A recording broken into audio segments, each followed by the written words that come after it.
3, 2, 1, and impact. The sky's on fire. Come on, let's go. Get in the back! Cover Nathan!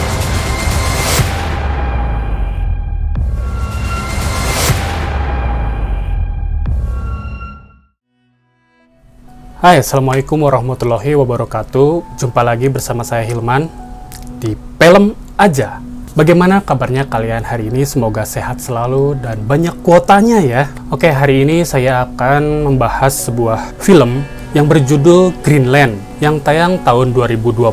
Sebelumnya saya sempat membuat alur cerita ini, tapi ya gitulah. Semoga mudah-mudahan sekarang aman. Oh ya, film ini menceritakan sebuah keluarga yang berusaha menyelamatkan diri dari kiamat meteor yang akan menghancurkan muka bumi. Seperti apa jalan ceritanya? Yuk kita langsung saja. Tapi sebelum itu jangan lupa subscribe, like, komen, dan tekan bel notifikasinya ya.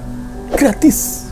Di awal film, tampak seorang pria yang bernama John Garrity. Dia adalah seorang arsitektur pencakar langit yang handal. Nah, di sini, dia berencana pulang lebih cepat karena mau merayakan ulang tahun anaknya dan menyerahkan tugas kerjaannya pada rekan kerjanya. Nah, sesampainya di rumah, John kayak tampak ragu buat masuk ke rumah. Dan benar saja, pas di dalam nih, ada seorang wanita. Dia adalah istrinya John yang bernama Allison. Mereka ngobrol tampak kaku, seperti ada masalah keluarga. Nah, di sini John berusaha memperbaiki hubungannya. Lalu, John pun menemui putranya yang bernama Nathan. Di sini Nathan tampak senang bertemu dengan bapaknya. Lalu Nathan pun menceritakan pengalaman di sekolahnya tentang sebuah meteor yang lagi viral. Oh ya, di sini Nathan mengidap penyakit diabetes. Ini terlihat dari alat yang dipasang di tubuhnya. Karunya teuing budaknya. Keesokan harinya, Allison, sang istri yang tampak menggoda ini, meminta John untuk berbelanja untuk kebutuhan ulang tahun Nathan. Lalu, John dan Nathan pun pergi ke supermarket. Nah, pas di sana, mereka berdua melihat pasukan militer udara yang melintas. Dan bikin mereka bertanya-tanya, ada apa gerangan ini? Terus pas lagi asik-asik belanja nih, John dapat peringatan darurat dari presiden untuk segera mengungsi sekeluarga. John yang kaget pun langsung mengajak Nathan pulang. Nah, sesampainya di rumah, John langsung bilang ke istrinya, kalau kita sekeluarga ini terpilih masuk dalam perlindungan dan diperintahkan untuk segera ngungsi. Tapi Allison tidak memperdulikan omongan John. Hingga akhirnya, siaran langsung jatuh meteor pun dimulai, dan hitungan mundur pun dimulai. Tapi ledakan yang ditunggu-tunggu belum juga kelihatan. Nah, terus John berlari keluar dan ngelihat ada banyak burung berterbangan. Tak lama kemudian, semua orang panik dan ternyata meteor itu jatuh di pusat Florida, bukan di Samudra Atlantik, dan mengeluarkan gelombang kejut sejauh 1.500 mil dari TKP. Dan katanya nih, meteor itu sebesar lapangan football. Waduh, gede pisan Dan semua tampak shock melihat kengerian jatuhnya meteor di Florida secara live. Dan katanya nih, itu hanya sebagian kecil saja. Gak lama kemudian, John mendapatkan pesan lagi untuk kedua kalinya dan diperintahkan segera menuju bandara militer untuk mengungsi ke tempat yang lebih aman beserta keluarga. Salah satu tetangganya sempat protes, kenapa hanya keluarga John saja yang dapat pesan itu? Lalu mereka pun pada pulang ke rumah mereka masing-masing. Dan John sekeluarga pun langsung bersiap menuju tempat yang telah ditentukan. Saat akan pergi, sempat terjadi drama yang memilukan karena John tidak dapat membawa salah satu tetangganya dan John pun harus tega meninggalkan mereka dalam kegabutan. Singkat cerita, sampailah John sekeluarga di bandara militer dan mereka pun diizinkan masuk, terus dikasih gelang ID di tangan mereka masing-masing dan diperintahkan hanya membawa satu tas saja. Nah, sialnya nih, obat diabetes Nathan nggak ada, ketinggalan di mobil. Akhirnya John pun meminta izin untuk keluar dengan alasan ada barang yang tertinggal dan diberi waktu hanya 15 menit sampai 20 menit saja. Nah, Allison nih yang khawatir akan suaminya itu malah mendatangi petugas dan mengatakan soal obat diabetes anaknya yang tertinggal. Hal ini adalah kesalahan terbesar karena orang yang sakit tidak diizinkan untuk ikut dalam penerbangan. Lalu Allison dan Nathan pun digiring menemui atasan mereka dan terjadilah perdebatan yang sangat menguras emosi. Yang dimana Allison yang bersikukuh bahwa mereka terpilih dengan sang komandan yang menjalankan tugasnya yang melarang Nathan untuk ikut dalam penerbangan. Allison pun kaduhung. Coba kalau nggak ember ya soal obat tadi. Sementara itu, John yang telah berhasil mendapatkan obat balik lagi dan masuk ke pesawat sambil mencari keberadaan anak dan istrinya. Tapi nggak ketemu. Saat pesawat akan terbang, salah satu penumpang negur John karena John memegang obat. Lalu penumpang itu menjelaskan kalau orang yang sakit dilarang ikut. John yang menyadari hal itu langsung meminta turun dari pesawat kepada petugas. Petugas sempat melarangnya karena kalau John keluar, dia akan ditinggal. Tapi John tetap memaksa turun dan nggak peduli pesawat itu akan meninggalkannya. Nah, pas si John mau turun nih, kebetulan ada kekacauan di mana warga yang sudah panik pengen naik pesawat itu pun masuk ke bandara hingga terjadi baku tembak, dan sialnya tembakan itu mengenai bahan bakar pesawat sampai mengakibatkan ledakan. Everybody get out! This fuel leak is not safe!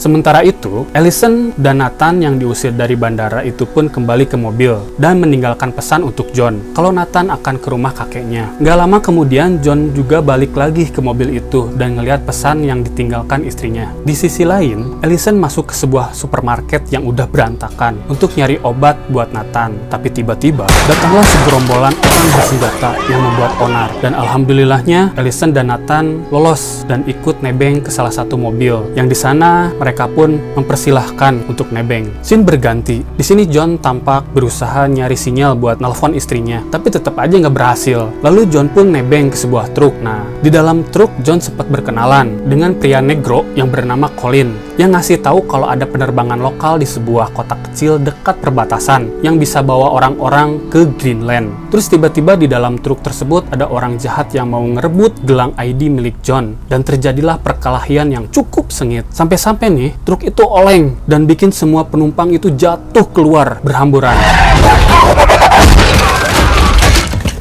Nah, saat itulah John nggak sengaja ngebunuh si borokokok jahat tersebut pakai palu. Wah, siap modar. Lalu John pun melanjutkan perjalanannya. Nasib serupa juga dialami oleh Allison ketika mereka nebeng di mobil yang mereka tumpangi ini. Ternyata si bapak itu pengen ngerebut gelang ID milik Allison supaya bisa masuk ke pangkalan militer. Terus Allison pun ditarik paksa keluar. Terus orang itu ngambil gelang Allison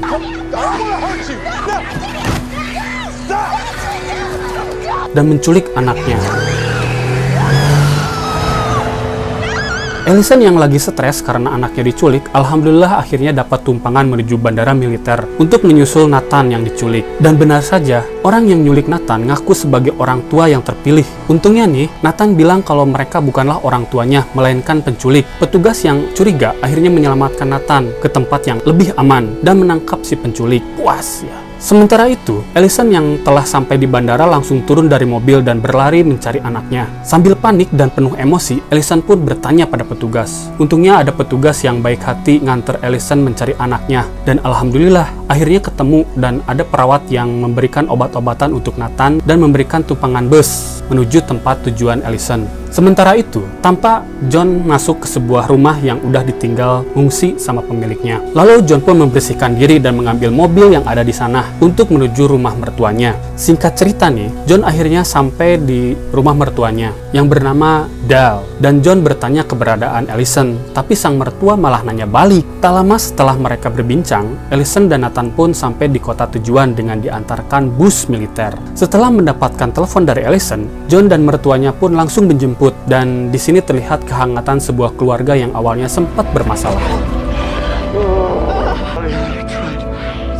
you doing?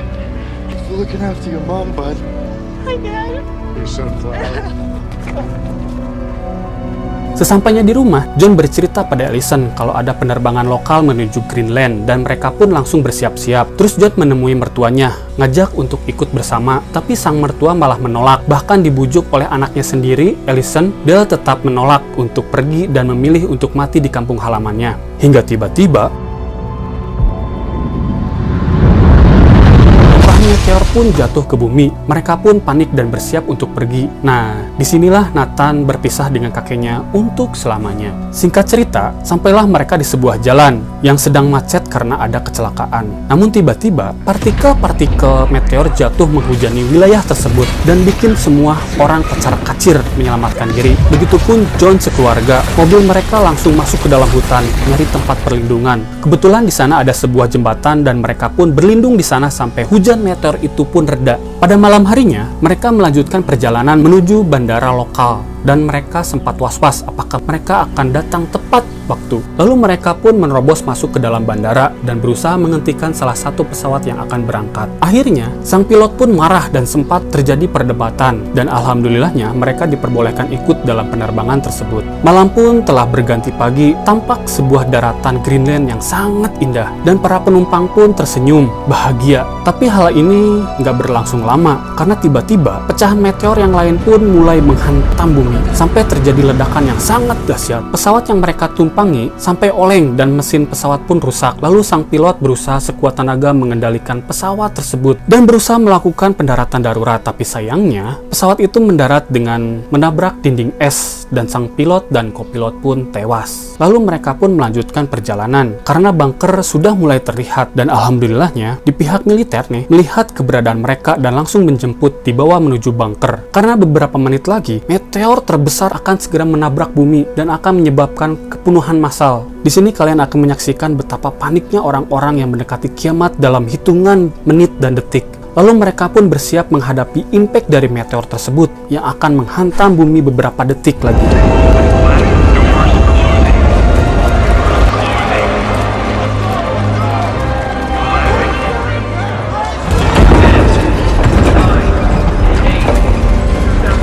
9 bulan telah berlalu, pintu bunker pun telah dibuka. Kita bisa melihat pemandangan yang sangat mengerikan. Semuanya hancur luluh lantah. Lalu terdengar dari radio, dari belahan dunia, bahwa masih ada yang selamat dari bencana kiamat meteor yang sangat mengerikan ini. Dan film pun tamat. Nah, bagaimana teman-teman? Film Greenland ini cukup mengerikan bukan? Gambaran kiamat. Rating film ini 6,4 dari IMDb. Terima kasih sudah menonton sampai selesai. Sampai jumpa di video berikutnya. Jangan lupa subscribe, like, komen, dan tekan bel notifikasinya ya. Assalamualaikum warahmatullahi wabarakatuh.